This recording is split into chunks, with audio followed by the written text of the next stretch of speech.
Welcome to Access Styles. I'm your host, Tiger Leonard, and we got a great show for you today. And I'd like to thank everybody for tuning in to the Access Styles show. Last week's show was real good. We had Cedric on, and he talked about his book, The Fashion Hustle. And we talked in detail about the industry and how he started. And also, prior to that, we had Gazelle, and I give big shout outs to my man Peter for coming through and doing a good interview with us. And this week we got a good show, but I like to start off the show with telling a little story about myself and how I got into the fashion industry. But what I want to talk today about is street promotions. What I did and with street promotions, it's the same blueprint I use for when I produce fashion shows. Like a good story is when I interned at LaFace Records. I'd like to give a big shout out to Shanti Doss. Shanti really helped me start and learn about the a whole street promotions game. I didn't really know nothing until I started working at LaFace. And when I was at LaFace doing the internship, Shanti used to teach me about the game. She used to tell me about the game. And at the time, we were pushing Goody Mob's first album, Soul Food. So we, from pushing Goody Mob's first album, being in the streets and being at events, and back then, you had Jack the Rapper and all these different Impact and Gavin, all these different music conventions that I used to go to, and I used to promote LaFace Records products. Back then, it was Outkast, TLC, Tony Braxton, A Few Good Men. They had a nice little lineup. But from her teachings of how to break a record, you break it from the street up. Everything comes from the street up. So, say for instance, if we was breaking a record, and back then we used snippet tapes and CDs. So we'd be busting the streets in different clubs and different venues with the CDs. The consumer, that's you, me, would grab the CD, listen to it, and then we'd go to the retail store and request it. 9 times out of 10, they ain't got it. Or we'd call the radio station and request it. 9 times 10, they ain't playing it. So from that, record stores used to order it from the distributor. Or the program director at the radio station used to get it from the record label. And that's how a record is broke. It's broke from the street up. So the same thing applies for retail stores. For me, I used to use independent retail stores and do a big fashion show for them and get a consumer, you, me, a sneak peek of the new fashions that's about to come out. And in turn, the consumer, you, me, will go into the retail store and be like, you got this? And you're like, nah, I ain't got this. And then they will look for it online, call the record label, call the clothing line, and they'll order it. And then it gets in the stores. And then you get cameos from rappers, and different rappers start wearing your stuff, and it starts breaking. It always comes from the street up. Everything comes from the street up. So on this show, we're going to talk in detail about how the street connects with fashion. My guest today is Ed. I mentioned him in the last show. He helped me start what I'm doing now. He's a big influence on what I'm doing right now. And this interview is going to be real good with him because he's going to talk about detail how he started with Mauri and how he met Karl Kani and how he started his own line. This is real business, real serious, and these are stories that ain't been told. So I want you guys to tune in and sit back and relax. And I'm Tiger. We'll be right back after we take this quick break.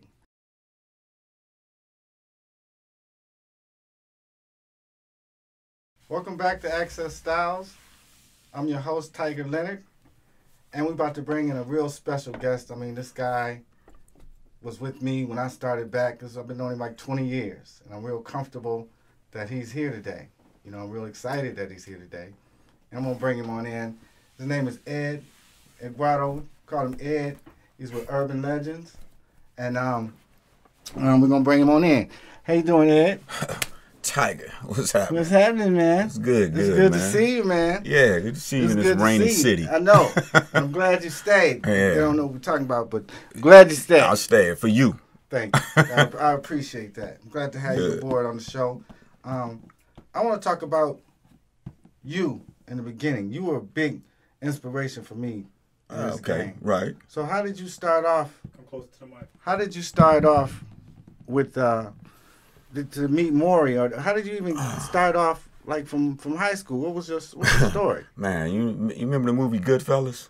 Yeah. Remember that scene we said, as far back as I can remember, I always wanted to be a gangster? Yeah. Well, as far back as I can remember, I always wanted to be a fashion designer. Like seriously. It's all that was ever in my blood. I don't know where it came from. I like to say that it's my God-given gift because years later, I've never had any formal education. It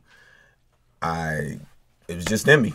I can remember, to sum it up, I was 14 years old, and we lived way out. We grew up in Toledo, Ohio. We lived way out in the country. We went to school. It was all white school. There was a few blacks there, but the blacks there were fashionable. Okay. So I had to hustle up and figure, how can I get in this game to be fashionable? So I got a summer job. And I had a summer job and working for CETA, cutting grass and stuff like that. And used to go to the Goodwill and thrift stores, get all the baggy clothes and all the baggy pants. And I would get GQ magazines, and I'd flip through the GQ magazines and get scissors and cut it up to pattern it so that I could have the original stuff other than what other guys had, because I couldn't compete with their money. Oh, so you had the first custom. I had the first custom, I guess so. So then from there, man, there's a skill center.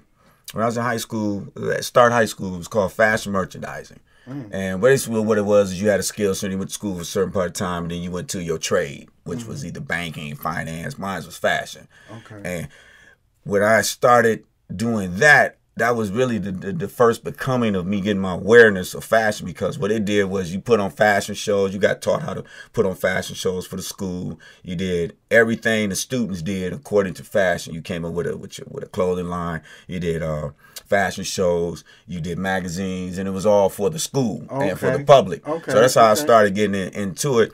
Back then, when I was in fashion, man, it wasn't popular. It wasn't popular. You know, if you was a black guy and you was in fashion, you was considered gay, or there was something wrong with you. It wasn't fashion, wasn't popular, because there were no Karl Kani's, no Russell, no Fat Farm, no FUBU. None of that existed. Yeah. We had Jeffrey Bean, which was a black designer, Willie Wear. Yeah, I remember that. You remember Willie Wear? Yeah. And that was it. I grew up on Pierre Cardin, Dior. Wasn't even Versace. I didn't know nothing about Versace then. It was Pierre Cardin, Christian Dior, Yves Saint Laurent. Those were my inspirations fashion-wise. And we didn't know nothing about, and you know, a little bit about Gucci here and there, but Gucci was more so before Eric B. and Rakim really put it on the map. So when did you meet Mauri? When did you get into that? Oh, man. Because that was a whole... I met Mauri. Like, everybody had on some Gators. I mean, how did you get into that? I met Mauri actually by accident. Like, straight up accident. I can pinnacle my whole career. There's been divine intervention, accident, proper placement, fork in the road, all of that. So that's the key. Being in the right place at the right time. Being in the right place at the right time, but I didn't know it. I was actually in the music business, and I was working for Gerald Levert. Oh, and I was managing the Rude Boys and working with Men at Large and out of Cleveland. Right. Yeah. So the lead singer, my good friend, Joe Little, he actually has a coffee shop in Cleveland, you know, called Joy Beans, doing excellent. He did a solo deal with Atlantic Records. Sylvia Rowe gave us a solo deal. Oh. So we was like, man, you know, we need our own wardrobe, but like, wow, the Gators are hot. And was like, man, we can't afford that. I said, well, Joe, what if I write up a proposal and we get the address tomorrow, and I'll write up a proposal and I'll send it to him. And I was on a plane flying from Cleveland to New York. And I was on the plane writing up the proposal. Wasn't no laptops, wasn't no computers. I was pencil in hand and tat. Yeah. So I makeshifted. It took me from that plane ride from Cleveland to New York to put it together. And then when I got to New York, I had to find a Kinko's and pay somebody like $100 to format it and everything. Yeah. I sent it in to Mauri, and Mauri bit. They bit. They gave us an endorsement deal. First black hip-hop R&B artist ever. Before Biggie, before Puff, before Diddy, before all of them. It was me. I got an endorsement deal for Joe Little, and we were in GQ magazine and with Grant Hill on the cover. Full-page ad. First time ever, and it was all by accident. You know, so from that, we did, what did we do? We did the American Music Awards with Black Men United. Okay. Remember that? Okay, Had everybody singing, you would know. Yeah, and Joe had on the Gator vest with the Gator shoes, and we did, a couple of interviews and press and stuff. And Mauri liked it. So maybe about a year and a half later, man, they called me up and they said, are you still in Atlanta? And I had just got to Atlanta. I actually came down to Atlanta again on a humbug. I got offered a job to work for Eduard Records. Okay. Guy called me on a Thursday and he said, can you be working on Monday? And I was like, all right. I remember Eduard. That's where I was at. MC Breed. I told y'all. I have a vast history. This fashion and music, it go together. You can't have one without the other. You can't have fashion without music. You just cannot. The way it is now, people integrate fashion with music. Back then, we were doing it and pioneers of it and really didn't know what we was doing because nobody had an idea. Yeah. But Mauri asked me, hey, would you like to work the Southeast Territory for Mauri as a salesperson? And I was like, yeah, sure. They flew me to New York. I flew to New York. They assigned my contract and gave me a check for $2,600. This was in '97. So I was balling, boy. I had my check with $2,600. I went to, it was a store called Shalvinado's. It was at 125th Street in Harlem. And I bought my first Versace suit. All black in a Halliburton briefcase. The big silver. And I was feeling it. Okay. And that's how I got on, man. I was with Mauri for 4.5 years. Traveled. Went from sales to designing. Actually, I designed the first Gator sneaker tennis shoe that we put into existence, and the thing sold like fireworks. A lot of my ideas were not urban because there wasn't anything urban that you could really focus on or collaborate from or exist. A lot of my ideas and everything, man, was strictly European and strictly on a higher level because I was traveling. That now for them? No, what I did with Mauri was we transitioned. They gave me my own. It's an interesting story. If you got time, yes, it's an interesting story. Go ahead. So things was balling. Right. It was balling. It was making good money. Bought a house. Bought this. Was doing. They called me up one day. I remember it was April 12th, 2001, and they said, "Gotta let you go." And I said, "Let me go? Why? I took a territory that you was only doing 600, 800,000 a year, and I took that territory to 6 million. Wow! And you letting me go?" So, well, the sales, and I understood it was a business transaction. It was a business deal. Is that I was making too much money. Now, if I'm making too much money, that means you making money. Yeah, so what was the problem? The problem is they wanted to keep more of their money because they felt like I had already pioneered and done what needed to be done. But you're breaking the whole black community, everybody wearing gators, but people, with the minks. I mean, that was just a part of the whole. True, it was part of the game. Shut up. But one thing about business is you can be making a hell of a lot of money, but the people don't look at that. They look at what they're missing. And what I mean by that is you've already set the groundwork. You've already done everything you need done. So now we feel like we can just put anybody in there and they can do it and we'll pay them less. So they brought a guy in and paid this guy salary and gave him $50,000 a year. I was making maybe $250,000 plus a year. Wow. And they brought this guy, brought him in for 50 to do the same thing. And it did this. It's died. It did this. It died. Mm-hmm. So I turned around and sued him. You sued him? I turned around and sued Mauri because of breach of contract. Wow. And about a year and a half later. Yeah, I did. You got to be. In this game, you have to be a smart businessman. See, there wasn't a lot of people of color, and I'll use people of color, black, Negroes, whatever. There wasn't a lot of people of color in certain positions of power, what I like to call pop. Position of power. Okay. I was one of them and didn't really know it. I really wasn't feeling myself, but I was absorbing the knowledge and learning from the people that I was with. I learned a lot of business from a guy named Ron Fennick that taught me the shoe business. Courtney Delmore, who taught me the shoe business. And I was around a lot of influential white folks that in the fashion game because it was their game. Yeah. And I was a minority in that, but they respected me because I was non-offensive. And you brought money. I brought money. And I was well educated. By that time I had college degrees. I traveled and done so. I'm ex-military, so I could fit in. They could bring me to the party, and I wasn't going to embarrass them, so to speak, if you really want to put it like that. Okay. So I turned around and I sued Mauri, And they settled out of court. I got a nice little lump sum. And when I got the lump sum, I decided, I said, you know what? Never again. I'll never put my future in the hands of somebody that can tell me be gone. Is that when you started the Urban Legend? That's I actually started my own clothing store. I remember I had the clothing store. Yeah, Edward's Elite Footwear. Exactly. I started a store. I was the first black store in Buckhead. Back when Buckhead was not what it was then. Yeah. It was right across the street from the Cheesecake Factory. My store was right below Havana Club and across the street from the Cheesecake Factory. And I had a menu, I had an ad in the Cheesecake Factory. So I started doing that, you know, with the store thing, and I think that's how we met. That's how we met. But before then, you know, it was with Groove, with fashion shows, and the store thing was cool, man. But I didn't want to be stagnant, you know, just sitting. I still wanted to do my own thing and do my own thing. So now I know you're good friends with Karl Kani. Yeah, that's my man. Now, how did y'all get to be so? I mean, y'all like boys. That's my Karl. I had my 54th birthday last year. Karl came to the party, hung out with me. We kicked it. You know, we took pictures and stuff. You know, that's my man. Me and Karl.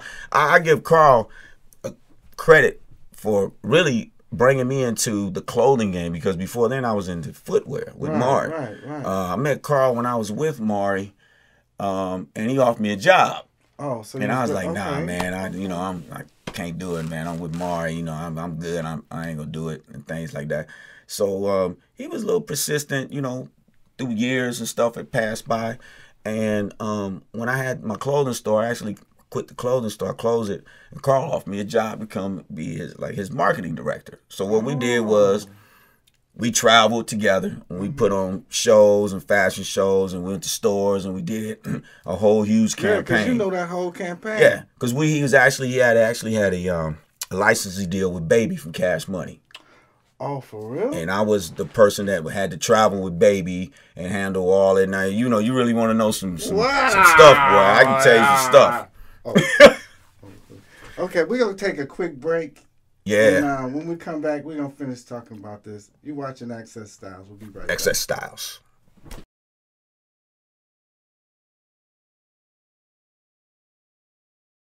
How you doing? We're back. And you're watching Access Styles. And we're talking with Ed with Urban Legends. And we're going to bring him on back on the end, and you're going to continue talking about what you was talking about. Because I really was enjoying what you was talking about. Oh, man. It was with Karl. So what Karl and I was doing, Karl had a licensing deal for Kani Life. With, I remember Kani Life. Baby from Cash Money. This was when Source Magazine was jumping, and the Source Awards and everything. Yeah. This is when Urban was like really integrating. Well, no internet. Yeah, none. No social media existed. So you had to, like, you know, back then people had street teams, and you had to go out on the street team. I had 4 accounts, actually. Yeah, so we struck up this deal for Baby to wear Kani Life, in magazines and shows and so forth, man. And let me put it to you like this. The worst company I ever worked for was Cash Money and dealing with them. Just unprofessional. I don't know about now. Y'all might want to come fight me, shoot me or something like that, but Wayne was looking for him. Wayne was before, right. This was before Wayne was even jumping. I'm going to give you a story. This Source Awards. Might have been 2002. Okay. I fly down to Miami to meet Baby. He's doing a photo shoot. Him and Manny Fresh. I think they were going to do collabo together. So this is just one. This is one. I'm going to get to another one too. So I fly down there. They're standing at the Fontainebleau. And I tell Karl, I say, okay, Karl, I'm down here. He says, okay, we'll meet them. They got a photo shoot. And Karl says, stick with them and everything. I said, okay, cool. So I go to the hotel about 11 o'clock. Call upstairs. I say, hey, I'm here. You know, I'm downstairs. I got the wardrobe. I'll be ready. You know, they'll say, we'll be down in about an hour or so.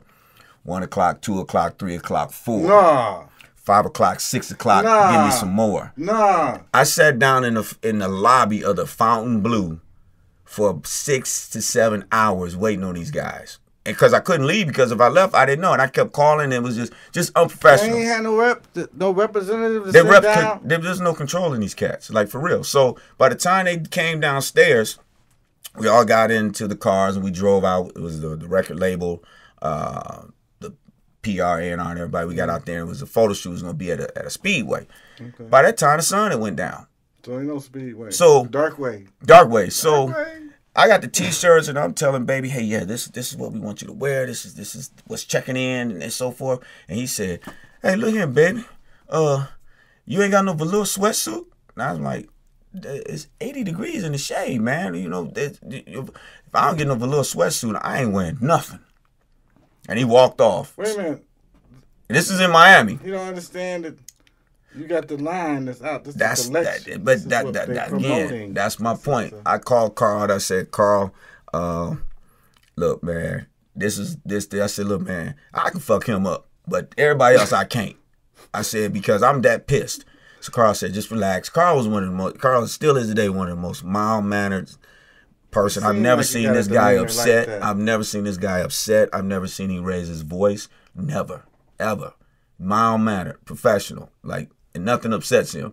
So we had to fly a person, go to Quai's, Mill Tony from Quai's. Yeah.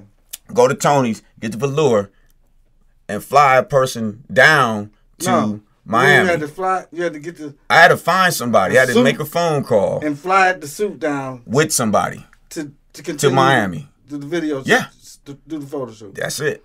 So did that. I called a friend of mine. I said, hey, man, can you go to Quai's or call Tony? Tony gave him the velour sweatsuit. The guy got down there the same day. Long story short, we still never did the photo shoot. Never got done. After he got the velour sweatsuit in Miami, and it was 80 degrees in the shade. Never happened. That could be frustrating. That's one story of many. But I'll leave it at that one because there's a few more. So how did you get into? How did you just say you wanted your own line and you was going to concentrate? I never really wanted my own line, man. To be honest, it was something. I think what it is that we don't see the greatness in ourselves. Other people will see it, but a lot of times you got to be careful who you surround yourself around, because people see it and don't want you to do nothing, and they won't tell you. Because I knew my talents was making other brands and making other companies, but I never wanted to step out for fear, lack of, or I just didn't see greatness in myself. I saw enough that I was cool, but not enough to take on a responsibility. But do you realize that the money that you was making for Mauri? It wasn't about the money to me. It really wasn't about the money. The money to me was allowed me to do the life that I wanted, but it was always about the love, the camaraderie, the travel, the experiencing new things. Life is about traveling and enjoying yourself. It's about building memories. It ain't always about the money, man. Money's a tool. Right.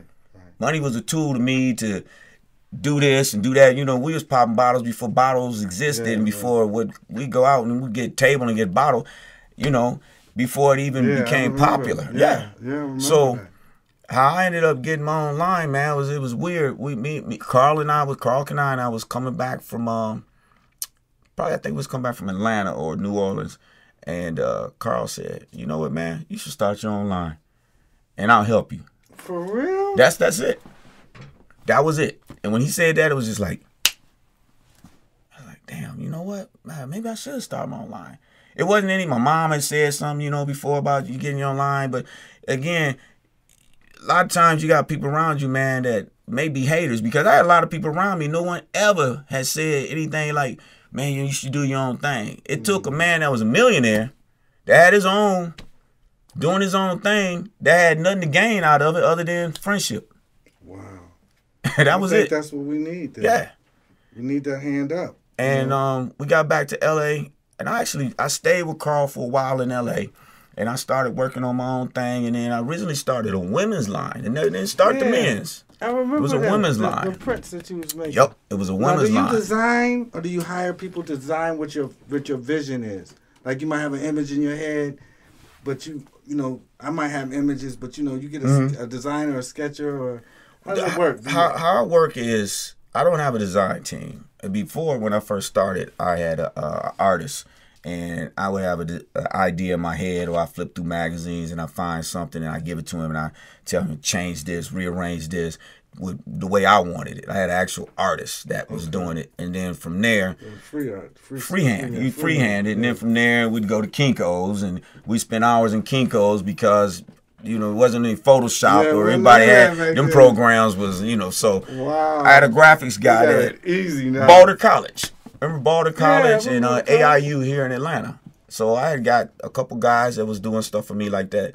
Like now, what I do, I have 2 graphics designers out of Pakistan. Not even here. For real? Out of Pakistan? International. That's what I'm talking about. International. And you got to get the connect. You got to get the plug. I'll send them WhatsApp. Beauty of technology is use it. Yeah.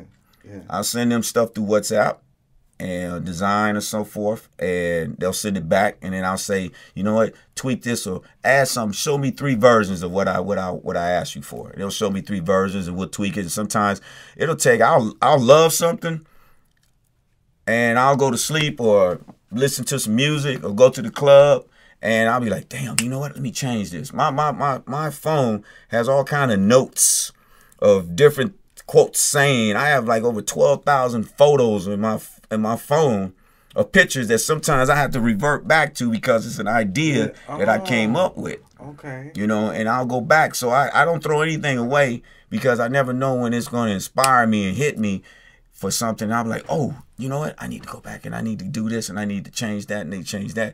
Because your ideas just don't come like this. They come sporadically through. My inspirations is music and sex. Those are my inspirations. Music and sex. And I patterned my whole line. How I came up with the name Urban Legend is I feel like I'm an urban legend. And I feel like there are people in the street that are urban legends. You got somebody that when you was growing up, that we all had that guy we looked up to when we was growing up that was a legend in the street. Hung out in the corner or something. Hey boy, you don't be like me or do this, the Mac and stuff like that. So that's how I came up with the name Urban Legend, because anybody can be a legend, man. And now it's crazy that I came up with this back in 2007. I hear everybody now. Legendary, da. Even Gazelles, the old Gazelles is called the Legends Collection. Right. So it with me it was a collection of ideas and what did I want to represent with the line that I could sell, because remember, wasn't no social media. No. Wasn't none. So it was word of mouth. I got a question I can ask you. Now, since you sold to retail stores and you know how it worked with the seasons and they buy it out of season and all that. Now that this internet is in the play. Like I was talking to a cat and he was like, well, you online, everything's online now. Online. I said, yeah. You can order from Wish. Right. But Wish is in China with the whole setup. So you ask for a 2X. It ain't gonna be the 2X you're expecting. Right. So what you gonna do with the product? You can't take it back and exchange it. You gotta pay the $40 to ship it back. True. To get your money back. But you ain't gonna get back. So you really losing. You're losing. So certain online, and they're in the media stream. Like if you go on Instagram. Well, Instagram does that. Exactly. Facebook, it's funny you say that because they do. Wish is there, but people, they just see it as online, cheap clothes. They getting the hookup. They don't know this is a Chinese company that's just gonna take your money and just leave you hanging. So my question is, do you think retail stores can last? Because I was reading an article in MoneyWise that 5,000 retail stores are closing. Victoria's Secrets is closing 253 stores. I'm talking about big chain stores. The malls are not being. I'm not saying that online is going to take over people going out touching clothes. True. They're going to always want to go touch some clothes and try them on. Well, the mall is a meeting place. The mall is like a social gathering meeting place. Like when we as kids, we always want to go out to the mall to hang out. We really didn't buy a lot or something because we couldn't, but it was a social gathering meeting place. And the thing about online is I do online. My online business is nothing compared to my brick and mortar business. I offer an online business because of the fact that it's the wave of the future and you have to. Because what social media did is it opened the world up globally. See, before it was kind of like I call it a Christopher Columbus effect. We would go so far and you figured you was going to fall off because you was a regional person. You was regional, you was state. No one ventured outside of their their neighborhood, their geographical, or their mindset. Because we didn't know nothing else. Right. When social media, it opened up the world, and now I can deal with a guy in Pakistan. I can deal with a guy in China. I can deal with a person in Italy. I got WhatsApp. I got this. I got that. It opened up the market. So when you open up the market, man, you open up trade. You not only open up trade, you open up the ability to learn, the ability to see, and the ability to take advantage of things that you would not have been able to. Now, do you think the trade shows are going to hurt? The trade shows are always good. Trade shows are always good. Because they saying that, I'm not saying, I'm thinking more so the chain stores, the big stores. Independent stores are always going to use trade shows. They're just always going to be independent Once stores. Upon a time, I had my product where I had my women's line. We sold Macy's, New York. Okay. And we did very well. Back then, you wanted to be in a chain store because that was like, you made it. If you get in Bloomingdale's, Saks, Macy's. So how does they make it now? Since they closed. Now, see, back then, before again social media, you had to be in there because you were able to sell volume. You was able to get your product up. You was able to sell volume, and you made your money. Now, in the long run, it as we see now, it hurt business, brands, companies, and so forth. Chain stores are moving away and they're disappearing because people, as you said, they're going online and they're buying. If you notice, you can go online like Macy's. It's something to you like this. How I knew the market was changing is when Facebook came out and I saw Pookie had a Facebook and Pepsi had a Facebook. Man had a Facebook and Exxon had a Facebook. Riri had a Facebook and Amex had a Facebook. And I said, what's the difference? The person in the hood and the person, from the ghetto streets to the corporate suites, they all got Facebook, and we all got the same. This is the wave of the future. Who do you not know that does not have a Facebook page, whether it be personal or business? Right. I have people ask me, do I got a Facebook page before they say I got a website? Okay. Remember it used to be website. Now, do you think that with the trade shows, like when I'm at the trade show and I come over to your booth, right? And you be like, So, are you accepting the fact that you think that the trade shows should open the doors to online stores? Any old cat that got an online store can come in there and order, because they're gonna have to order. They're gonna have to use the trade shows because clothing lines like yourself have to get orders. But then you say these people don't know the game. It's a lot of people in the business that I'm just telling you flat out. It's a lot of people in the business that don't know the game, and it's people that's been in the business for 30-some years. If I have a guy and he come to me and he tell me, "Well, I've been in the business 30 years," that's probably the person I least likely would do business with. You know why? Because you can be in the game for X amount of years, but in any profession, you have to have updates. You go back for retraining. You go back for recoaching because there's always something new coming into the game. So if I'm a retailer or a person in the game, and I'll put it to you like this, to me, the worst salesman and the worst person in the business trying to sell a urban product is an older white man. How the fuck are you going to tell me something about this urban brand and you an older white man? You don't go into the neighborhood to sell it. You want to make them come to your shop.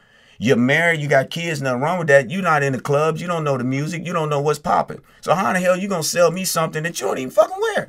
And I'll take that personally. But it's a lot of reps. It's a lot of men because, see, what happened was a lot of bigger brands sold themselves or they had to invest. Like, for example, me. I'm 100% owned. I've never took a loan. I've never had an investor. I've never had to give someone 51% of my company. That's why, think what Damon Dash be telling you about culture jack, vulture jacking, and so forth. I've never had to do that.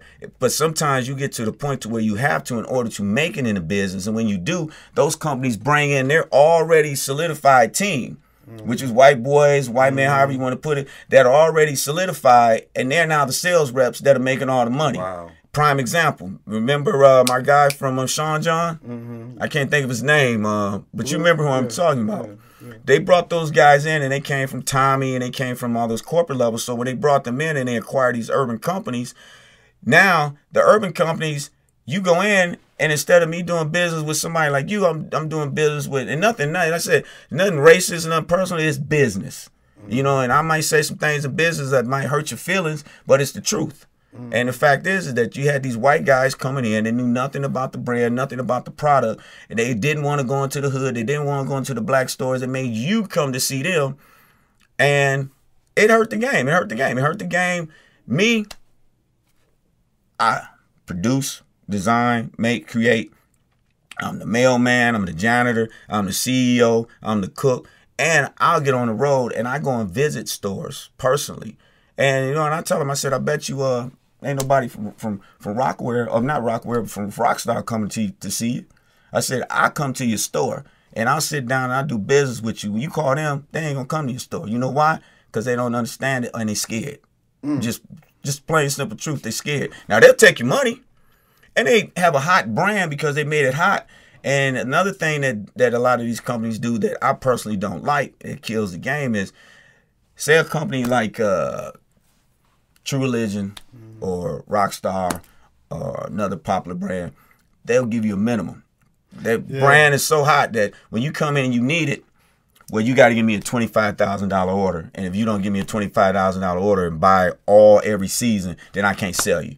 So now what he basically telling you is, fuck you, I want your money. I don't give a damn if you sell it or not, but I got mine because I'm going to make you stand to, you got to spend X amount of dollars. And if you don't, just to get the account. And the minute that the account dies or it goes down, Robin's Jeans, prime example. When it started, when Robin's Jeans first came out, true story. Hold on, Jay. We got to take a quick break. Quick break. When we come back, we're going to continue. You're watching Access Styles. Got it.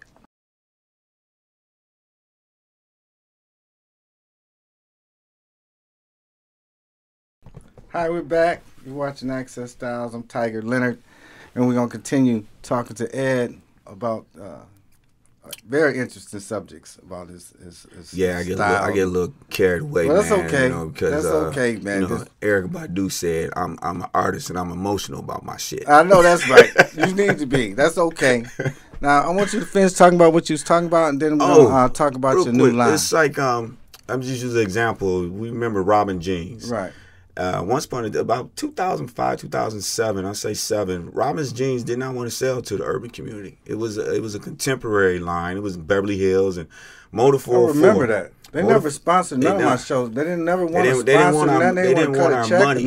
They didn't want our money because they were a contemporary brand, and they felt that having us wear their product would lessen the brand. I bought a pair of Timberland did that. True. But I bought a pair of Robin Jeans from Motor 404. And when the brand started losing its favorability, as it always does in the premium game, because they don't spend the money, it started losing its credibility. We gravitated to it because we couldn't get it and we wanted it. And then Robin's came up with more of a fashionable cut. They started putting the stones on there because it was never like that. It was a very clean jean. They started doing it to fit us. Yeah, I seen that. And when they saturated the market, making people buy minimums, a lot of people got stuck with the product. But that's what they do. And again, that's another reason why you see Damon Dash when he's talking, how he's very passionate about what he says about, because he's seen it with Rockwear. I've worked with Rockwear, Kani, Mauri, Sean John. I've been in FUBU, been a part of all those intricate places. But remember where I came from. I came from the higher echelon with Mauri. I had an office in Milan for 4 years that I went back and forth to. So before urban existed. So I came from this, and when I came integrated into the urban market, I brought that with me because we always want to represent style. We always want fashion. Right. That's just the way it is. Okay. Well, let's talk about the new line. Okay. The new collection you got here. And, we're going to bring in one of the models so we can talk about that. Come on, one of the models, come on in. Yeah, let's do that. A nice young man. Come on in, young man. All right. So when you made the pants, what was you thinking about with the pants? This line hit me, man. I was in Neiman Marcus. Okay. And Versace made this sweatsuit that had Versace. Oh, yeah, I remember that. And had Versace on the leg. Okay. And so I said, you know what? What if I did something like that to tie back and fit back with all of the kicks, the Jordans, the Nikes, and so forth, but gave it my own flavor. So what I did was, again, who doesn't want to be a legend? These track pants can coordinate with anybody, from the street guy to the ball player to the NBA player, legend, and with the taping and so forth. So I gave it a European cut and a European feel, nothing baggy but nothing tight, where it's a tapered fit, and it's cotton, rayon, and lycra. Okay, no let's poly. bring in another model. Thank you, young man. Thank you, young man. Thank you.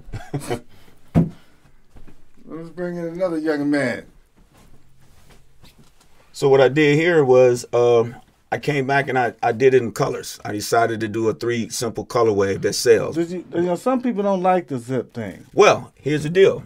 If you don't like it, then don't zip it. But you have a closure here to where it's there. Okay, see, it's not about... So it interconnects. True. It's really not about what other people like. It's about what you're trying to show, because if you try to follow what other people tell you not to do, those will be the main ones that ain't going to buy shit. The ones telling you, I don't like this, I don't like that. So you got to integrate it, man, because there's nothing wrong with this. This is style and this is fashion. And if you don't want it to zip, then you just zip it down. But think about a jersey or a top or something like that. Or you at the beach, or you at South Beach or South France. You want a little ventilation to flow with what you're doing, and it adds style. It's person sees that, oh, wow. It's always you want something that's going to draw the eye in. And again, I did a flap here, so if the person don't want it, it's not going to be that viable. If the person, but then don't buy it. Okay. Okay, thank you, model. All right, now I see you got shorts. Now I see a lot of joggers, they don't have the shorts. But when you think about the shorts, you got them kind of long. You ain't got them long, but you ain't got them too short. It's not about being baggy, man. It's about being universal. And when I design my clothing line, like if someone tells me, well, what's your demographics? That's the person that doesn't know anything about business or sales. The demographics went out back in the early 90s. I design stuff for whoever likes it. There's no such thing as a demographic, because if I'm a demographic, then I'm salary capping myself. If I just make stuff for black folks, then it's just black folks can buy it. Money is green, blue, bunch of denominational colors. So when I design stuff, I design it with style, character, and a uniqueness that's going to fit anybody, a certain age group or a certain class. I'm not going to say, oh, well, that's for a certain race of people. That's for that. That's not business. Like these though. These are nice. And this short is universal to where if you had a pool party in Vegas, you can wear it and you can get in. They're not going to say you got on basketball shorts, you can't get in. Okay. Or if you in Miami and you just want to take off your shirt and you got a white beater on, a tank top, you can roll. So I made it comfortable that you can just flow.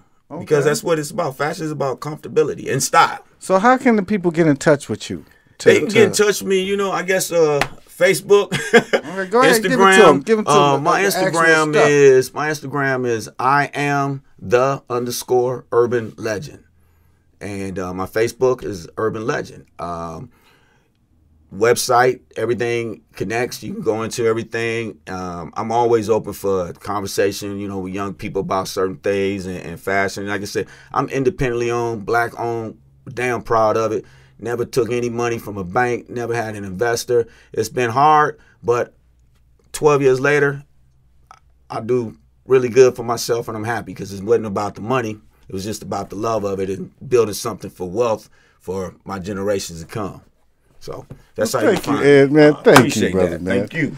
Thank you. Well, y'all heard it. That's Ed. He has Urban Legend. Support my man. Support my man. And make sure y'all support Ed and Urban Legends. And also, you've been watching Access Styles. Thank you for watching. Keep tuning in. Also, go to YouTube, to Access Styles Podcast, and subscribe to the Access Styles channel.